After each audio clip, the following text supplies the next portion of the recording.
welcome back to the channel. Hope you're all doing well out there. And today we're going to get into a werewolf film from the mid-2000s. But before we get into it, do me a favor, like, comment, and subscribe.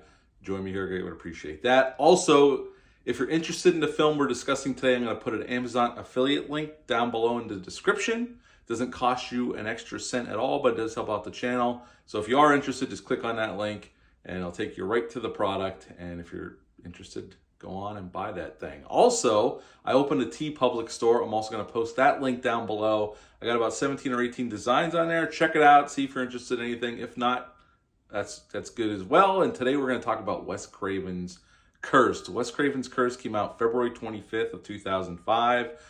It's rated PG-13, much to the chagrin of Wes Craven back then. It's an hour and 37 minutes long. Had a budget of $38 to $75 million. And upon release, that February only made 19 in America and 29 worldwide. This is an infamous production, and we will get into that. Now, this should have been a match made in heaven. The script was written by Kevin Williamson, coming off of the Scream trilogy, the hugely successful Scream trilogy, and directed by Wes Craven. So this should have been a gold mine, should have been a no-brainer, but Wes Craven originally was not attached to this film. He was actually getting ready to start shooting a movie called Pulse with Dimensions as well. I mean, they were just weeks out from starting production on that film, and the Weinsteins pulled the plug, offered Wes a lot of money to do this film. He agreed, and we're going to talk about it. Now, in this film, we got Christina Ricci as Ellie. We got Jesse Eisenberg as Jimmy. They are brother and sister, and Ellie works as an associate producer on the Craig Kilborn show. We'll get into that. Joshua Jackson, hot off of Dawson's Creek, was still going on around this time, plays Jake, Ellie's boyfriend. We got Derek Mears playing the werewolf, and Derek Mears was Jason Voorhees in the Friday the 13th remake. He was in The Hills Have Eyes as one of the mutants, and he's done a lot of work over the years. Judy Greer is in this film as Joni, and Maya, yes, the singer from back then, is in this film as well. Shannon Elizabeth's in this film. Milo Vermiga's in this film. Nick Offerman's in this film. Scott Baio is in this film, and a ton of other people you would recognize. Craig Kilborn, obviously, he was on the Late Late Show when they filmed this movie. We'll talk about that as this goes along.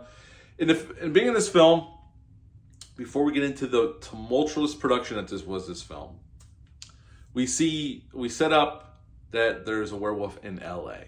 And Ellie is on her way home with Jimmy. They're driving on Mulholland Drive, and they get into a bad car accident with Shannon Elizabeth's character. Her car goes down the embankment. Ellie and Jimmy go down the embankment to try to help her. They call the police, and Shannon Elizabeth's character gets torn in half by a werewolf, and Jimmy and Ellie get attacked, scratched, and pretty soon they start sensing changes. And pretty much, this is very an irreverent werewolf film, very meta as like the Scream trilogy. Very much Kevin Williamson, although the script was rewritten. We'll talk about that. You can tell Kevin Williamson's fingerprints were on this film at some point.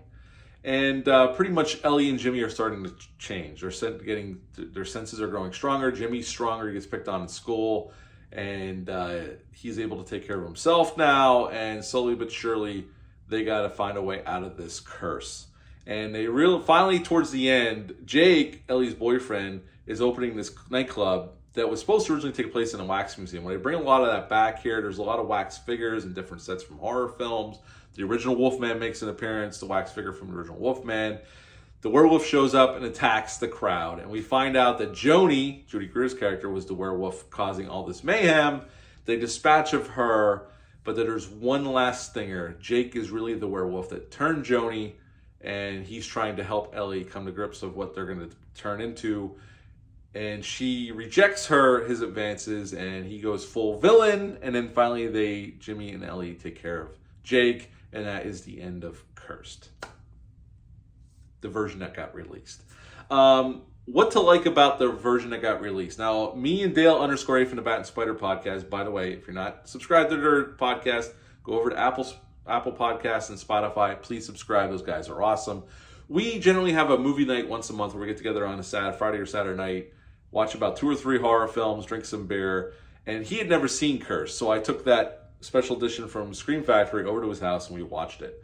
And let him in on some of the problems of this production. He was kind of shocked by what went on behind the scenes, and we'll get into that in a minute. What to like about this film?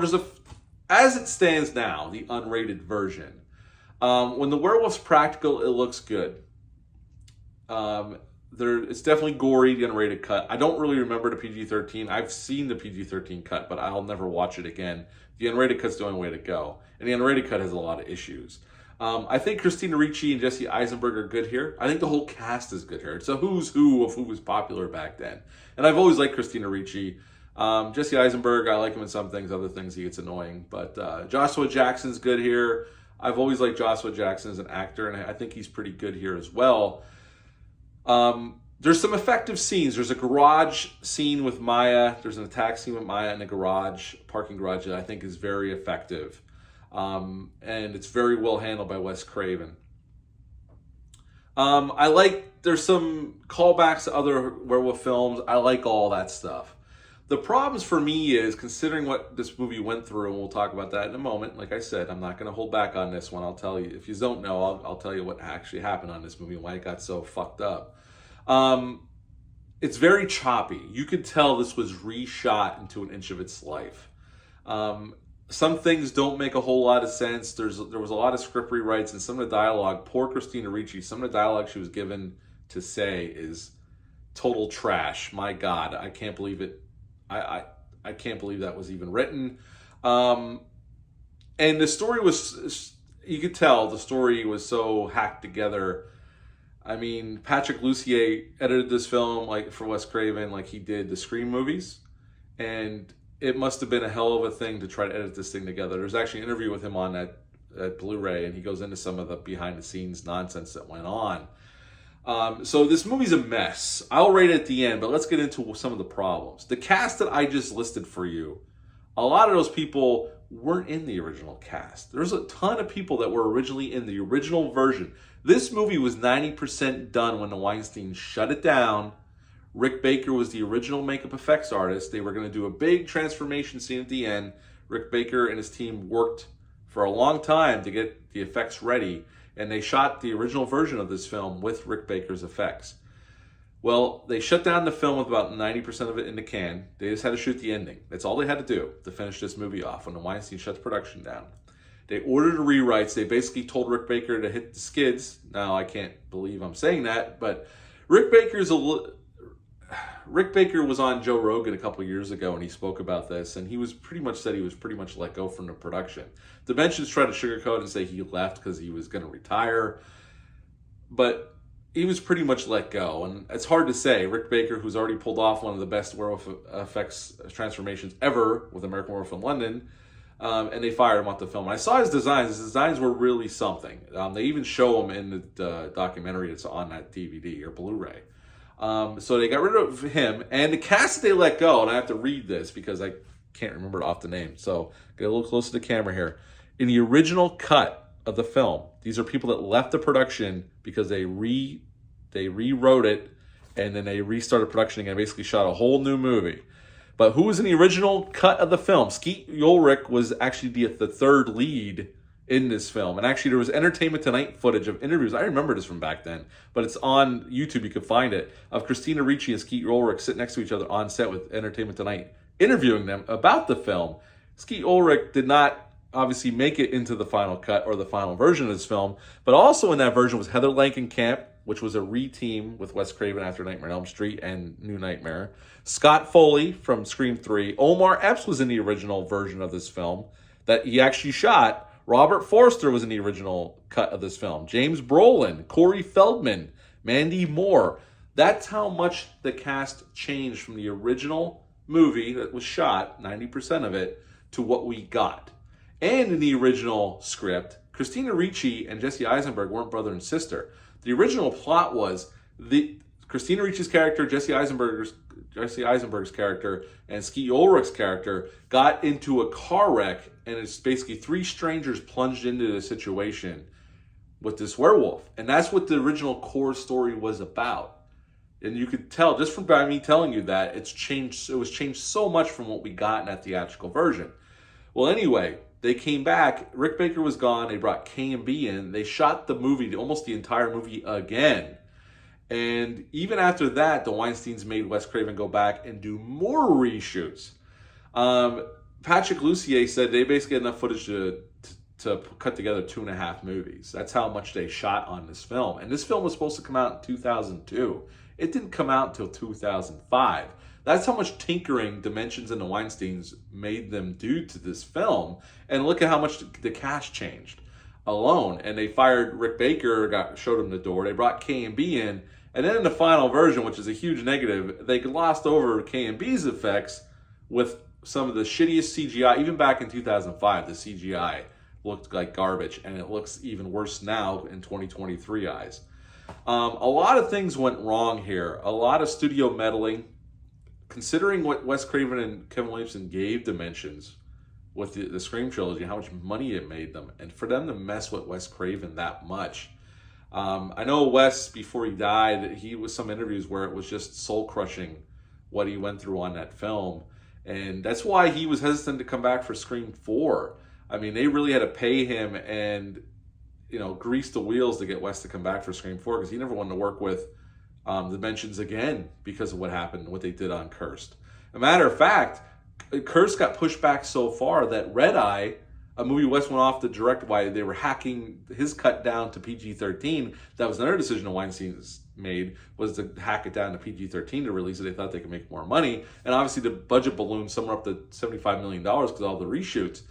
So very little and they were contractually obligated to Wes Craven was given the green light and it was in his contract to deliver an R-rated movie, which he did, and then they still cut it down to a PG-13.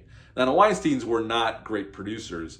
Quentin Tarantino, they left him alone, but they messed with Guillermo del Toro on Mimic. They were notorious for messing with filmmakers on films because in my opinion, I think they were frustrated filmmakers. And to me, they were never good producers. Yes, they produced some good films, but that was more because of the filmmakers making those films. It wasn't because it had nothing to do with the Weinstein brothers, in my opinion. Plus, they ended up being scumbags anyway. 2.5 years to complete this film. Wes Craven said I could have made 2.5 movies in that time. That's how long it took to shoot this film. The other big goof by the production taking so long was that the story centers around Ellie working for the Craig Kilborn show, the Late Late Show, back then when Craig Kilborn was on that show. By the time this movie came out, and Craig Kilborn's in the movie a little bit, he left the Late Late Show. So what a cluster F this whole production was.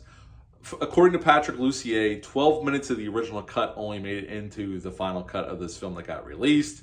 This film was a raging dumpster fire. There was a lot of behind-the-scenes meddling, and you could tell when you watched the final cut. Now, there are some fun moments to be had here, and I do like the cast. It's just a shame we could have got a really cool werewolf film. Supposedly, Patrick Lussier has the 3 versions of this film. I would love to see Wes Craven, the original cut, even without the ending. I'd love to see that in work form. However, I'd have to do to see that. I'd like to see what it was originally supposed to be because it sounds a hell of a lot better than what we got. What we got is a middle-of-the-road werewolf film, which should have been much better, with moments of really cool shit. But unfortunately, the Weinsteins did what they did, and we got what we got. And unfortunately, at the end of the day, this is just a middle-of-the-road werewolf film. That should have been something really cool, but the Weinsteins couldn't keep their fingers out of the cookie jar and mess with Wes Craven, and this is what we got. So at the end of the day, for Cursed, as it stands, the unrated cut that we have available to us, I would give it a 6 out of 10. 6 out of 10 for Cursed. Have you ever seen this film? Leave a comment down below. Let me know. Hit the thumbs up. Hit the subscribe button. Share this video. I greatly would appreciate that. I'll be back soon with a review for The Pope's Exorcist. I'm re-reviewing Halloween Resurrection. Pray for me. Until next time, though, bye.